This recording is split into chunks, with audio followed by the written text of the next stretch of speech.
Renee, if you have like things like how do we work with the shadow or acknowledge the shadow inside of us.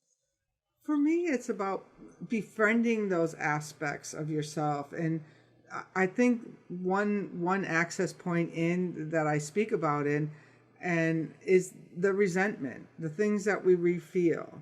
So recently there was this resentment that I kept refeeling and refeeling, and the lighter and the more evolved, if there's such a thing, that you become, there's still there may be bigger issues, because instead of just working with your family on a one-to-one basis, you might be having a whole group, and you can probably talk to this better, looking back at you, reflecting back all of those, those open little wounds that you have, or those little scabs that get torn off and stuff like that. But that I find the shadow is the gift of resistance.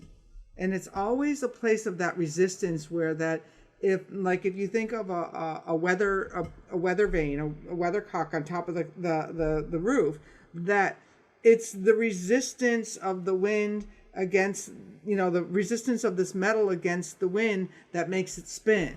So if you look at these little parts of yourself, these little blemishes, or, they might even be glowing gold nuggets. I mean, I remember in AA, there was a woman who, when you get to step 6, you make a list of all your defects, and then you get to decide which ones you want to keep. And there was one, well, I need this. There was one that this woman said, I really need this one because it's what makes me a good realtor. Good, keep it. Nobody's saying that you can't have these parts of yourself that, those hardened parts of yourself, or those soft parts of yourself that might show up shadowy sometimes, because they may be the driving force of your greatness as well.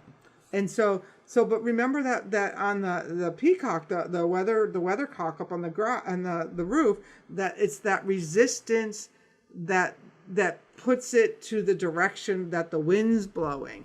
So I really see these shadow parts of myself as giving me the insight of what I need to look at now. I don't have to make a big deal of it. Oh, well, that's interesting that's coming up now. Huh. And clear it in the moment. And then so it doesn't become a big festering wound that's going to send 100 people packing.